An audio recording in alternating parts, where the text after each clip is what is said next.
नमस्कार, dB live Chhattisgarh में आपका स्वागत है। छत्तीसगढ़ की तमाम बड़ी खबरों के साथ मैं हूं सिमरन कौर। आइए देखते हैं आज की सुर्खियां। महंगाई को लेकर सीएम भूपेश बघेल ने भाजपा पर साधा निशाना। कहा, महंगाई से जूझने कांग्रेस ने घोषणा पत्र में लाई कई योजनाएं। भूपेश बघेल के राजनीतिक सलाहकार विनोद वर्मा का बड़ा आरोप, ईडी को बताया भाजपा की जासूसी करने वाली एजेंसी। और कांग्रेस मीडिया पर्यवेक्षक प्रमोद तिवारी ने केंद्र सरकार पर बोला हमला। कहा, ईडी व भाजपा ने सीएम भूपेश बघेल की छवि खराब करने रची साजिश। छत्तीसगढ़ के मुख्यमंत्री भूपेश बघेल ने महासमुंद रवाना होने से पूर्व महंगाई को लेकर भाजपा पर जमकर निशाना साधा है। उन्होंने कहा कि कांग्रेस अपने घोषणा पत्र में महंगाई से जूझने के लिए कई योजनाएं लेकर आई है।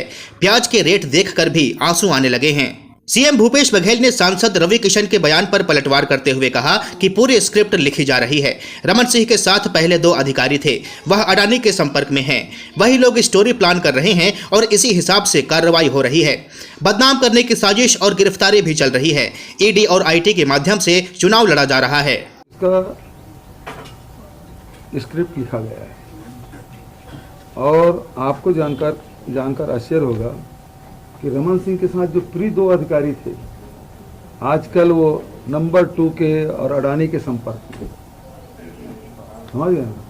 वही लोग स्टोरी प्लान कर रहे हैं और वही लोग लिख के सब स्क्रिप्ट लिख के दिए हैं जिसके हिसाब से कार्रवाई हो रही है। और ये बदनाम करने की साजिश पिछले 3 साल से चल रहा है और उसके बाद ये जो गिरफ्तारी है वो भी चल रहा है।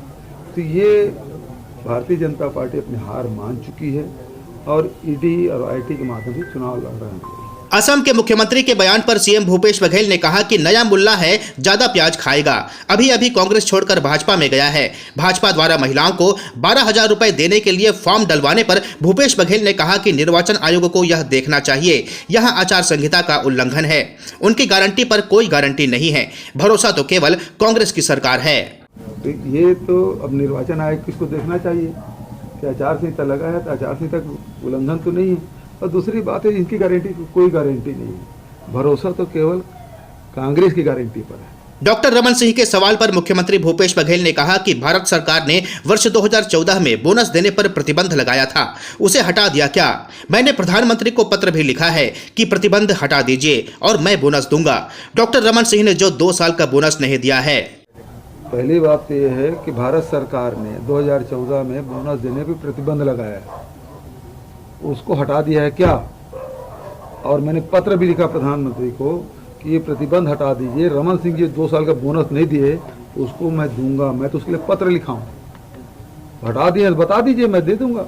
सीएम भूपेश बघेल ने कहा कि केंद्र सरकार लगातार पेट्रोल और डीजल, रसोई गैस, तेल जैसे पदार्थों के दाम बढ़ा रही है। प्याज के रेट देखकर भी आंसू आने लगे हैं। कांग्रेस ने घोषणा पत्र में गैस सिलेंडर पर 500 रुपए सब्सिडी देने की बात कही है। 107 रुपए उज्ज्वला योजना के तहत लोगों को पड़ेगा। क्योंकि केंद्र सरकार लगातार पेट्रोल में, डीजल में, रसोई गैस में और केरोसिन में, खाद्य तेल और जो प्याज है वो तो रेट ऐसा है कि उसे देखकर ही आंसू आने लगे हैं। 80 रुपया पहुँच गया है। ऐसे में कांग्रेस ने घोषणा पत्र जो लाया है उसमें यह है कि मुख्यमंत्री भूपेश बघेल के राजनीतिक सलाहकार विनोद वर्मा ने ईडी को भाजपा की जासूसी करने वाली एजेंसी करार दिया है। उन्होंने भाजपा पर महादेव ऐप के नाम पर राजनीति करने का भी आरोप लगाया है। मुख्यमंत्री भूपेश बघेल के राजनीतिक सलाहकार विनोद वर्मा ने कहा कि छत्तीसगढ़ पुलिस ने सबसे अधिक महादेव ऐप पर कार्रवाई की है। 12 अक्टूबर 2022 को छत्तीसगढ़ की साइबर सेल ने गूगल को पत्र लिखा था, जिसके बाद गूगल ने महादेव ऐप को हटा दिया। केंद्र ने महादेव ऐप को अब तक बैन नहीं किया है।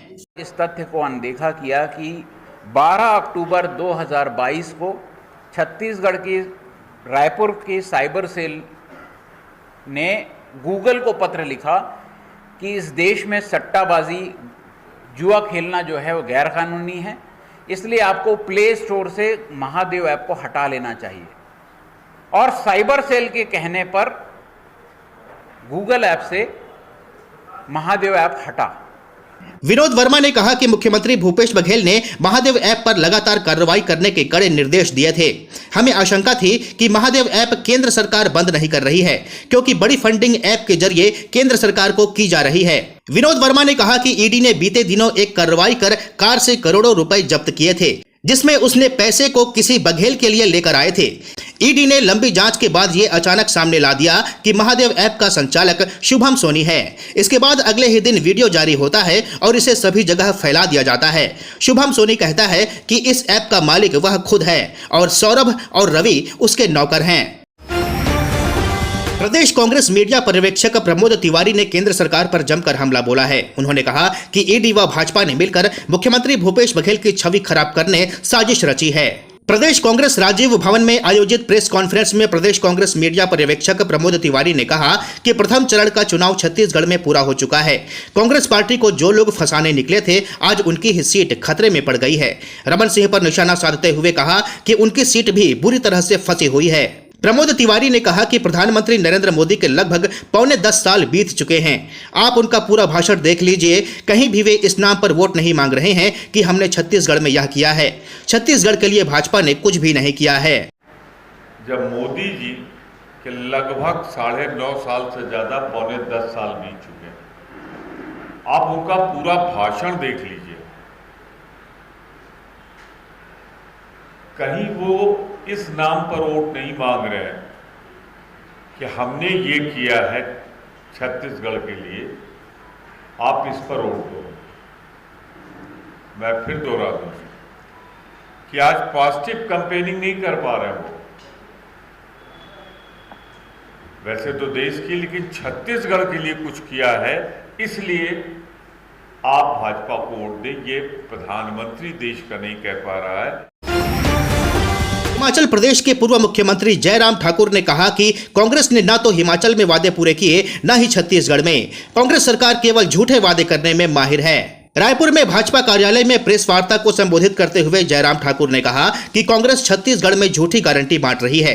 कांग्रेस इस देश की सबसे बड़ी ठग है जो झूठ बोलकर छत्तीसगढ़ में सत्ता में आई और झूठ बोलकर हिमाचल प्रदेश की सत्ता हासिल की। जयराम ठाकुर ने कहा कि कांग्रेस ने न तो छत्तीसगढ़ में पिछले चुनाव में किए गए वादे निभाए और न ही हिमाचल में दी गई 5 गारंटियों में से अब तक एक भी गारंटी पूरी की है। जयराम ठाकुर ने कहा कि कांग्रेस ने हिमाचल की जनता को धोखा देने के लिए जो 5 गारंटी दी थी, उनमें पहली गारंटी यह है कि महिलाओं को हर महीने 1500 रुपए देने का वादा किया गया था, लेकिन महिलाओं को 1 पैसा भी नहीं मिला। ठीक वैसे ही जैसे कांग्रेस ने छत्तीसगढ़ में महिलाओं से पेंशन और मुफ्त सिलेंडर का वादा किया था और वादा खिलाफी की। आज हिमाचल प्रदेश में कांग्रेस पार्टी की सरकार का कार्यकाल 11 महीने का पूरा हो गया, लेकिन एक महिला के खाते में 1 रुपया अब तक नहीं आया। अगर हम इस बात को देखें तो हिमाचल की पॉपुलेशन के हिसाब से महिलाओं की संख्या जो 18 से ऊपर की जो संख्या। नवागढ़ से कांग्रेस प्रत्याशी और मंत्री गुरु रुद्र कुमार के काफिले पर अज्ञात लोगों ने पत्थर से वार कर हमला किया है। घटना में मंत्री गुरु रुद्र कुमार बाल बाल बचे हैं। बताया जा रहा है कि बेमेतरा जिले के नवागढ़ ब्लॉक में झाल गांव में रात करीब 9:45 बजे मंत्री गुरु रुद्र कुमार के काफिले पर पथराव किया गया है। इस घटना में मंत्री गुरु रुद्र कुमार और उनकी टीम सुरक्षित है, जबकि गाड़ियां बुरी तरह से क्षतिग्रस्त हो चुकी हैं। बेमेतरा एसपी भावना गुप्ता ने बताया कि पीएचई मंत्री व नवागढ़ विधानसभा क्षेत्र से कांग्रेस के प्रत्याशी गुरु रुद्र कुमार के वाहन पर चुनाव प्रचार से वापस होते हुए झाल गांव में अज्ञात ने पत्थर से वार कर हमला कर दिया है, जिससे वाहन के कांच टूट गए हैं। घटना में मंत्री गुरु रुद्र कुमार बाल बाल बचे हैं। घटना की जांच की जा रही है। नवागढ़ विधानसभा क्षेत्र में जो कांग्रेस पार्टी से जो प्रत्याशी हैं गुरु रुद्र कुमार, वो झाल गांव में अपने चुनावी कार्यक्रम में शरीक हुए थे। वो अपनी निजी वाहन से जब वापस वहां से हो रहे थे, वहां कुछ लोगों के द्वारा गाड़ी पर पथराव किया गया, जिससे गाड़ी का जो कांच है वो क्षतिग्रस्त हुआ है। तो पूरे मामले में जांच की जा रही है। लिखित आवेदन के आधार पर इसमें FIR कायमी की जा रही है और पुलिस के द्वारा जांच की जा रही है। इस बुलेटिन में फिलहाल इतना ही। बने रहिए DV लाइव छत्तीसगढ़ के साथ। नमस्कार।